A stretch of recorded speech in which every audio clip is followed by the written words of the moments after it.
The Advanced Message Queuing Protocol somehow recalls MQTT.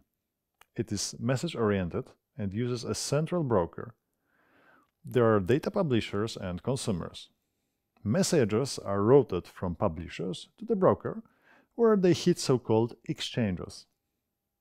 Then, they are copied to the queues 0, 1 or more, from which the consumer can later read. AMQP uses TCP/IP.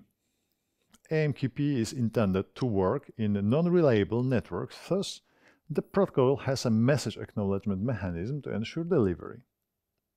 A message is removed from the queue only if it has been acknowledged. Besides acknowledgement delivery, it is also possible to use an unacknowledged one that doesn't involve acknowledgements. If a message cannot be routed for any reason, it can be returned to the publisher, dropped, or placed in the dead letter queue.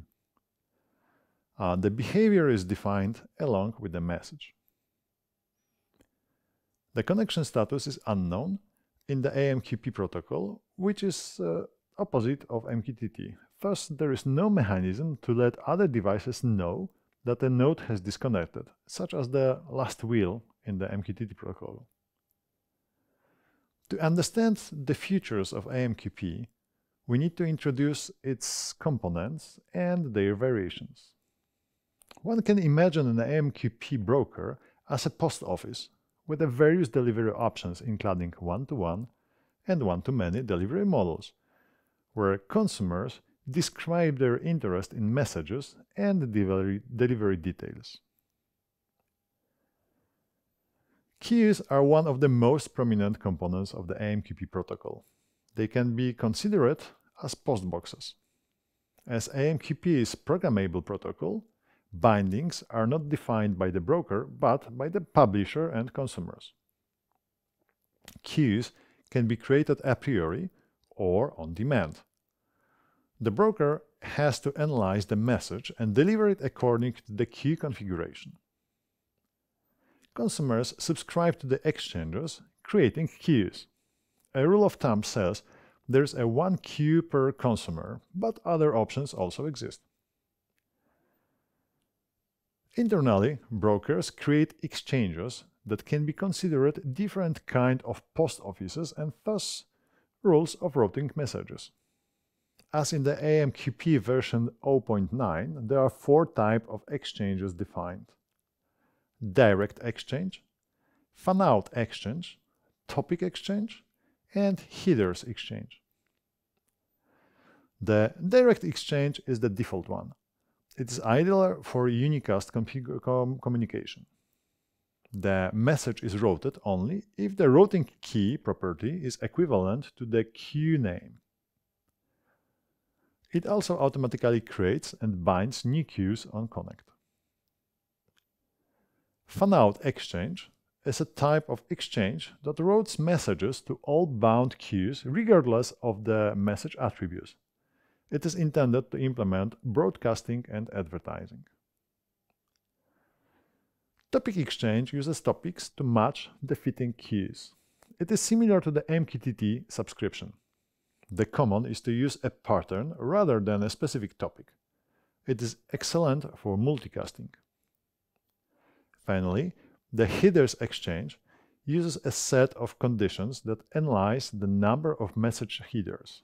It is also possible to define either that all conditions must be met, such as logical AND, or that it is enough if one of the headers fits. That reflects logical OR among conditions. Another component of the AMQP protocol is binding. Bindings are rules defining how to route messages from exchanges to queues. Depending on the exchange type, the publisher interacts with messages are routed using algorithms that consider both exchange type, arguments, and bindings. Consumers subscribe to the queue to consume messages. There are 2 ways to let consumers receive them: push API and pull API. For performance reasons, pull API should be avoided. Once subscribed to the queue, the consumer receives a unique consumer tag that is a string. Later, it is necessary to unsubscribe.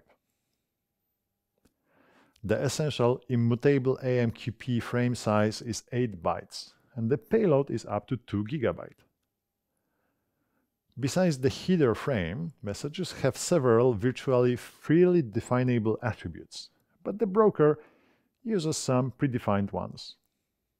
Common attributes cover content type, content encoding, routing key, persistent flag, message priority, message publishing timestamp, content expiration period, publisher app ID.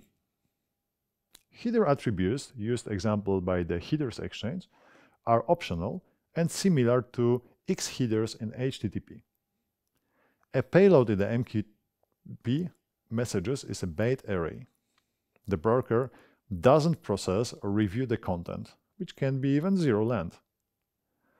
The address of the broker is referenced with URI, similar to the COAP protocol.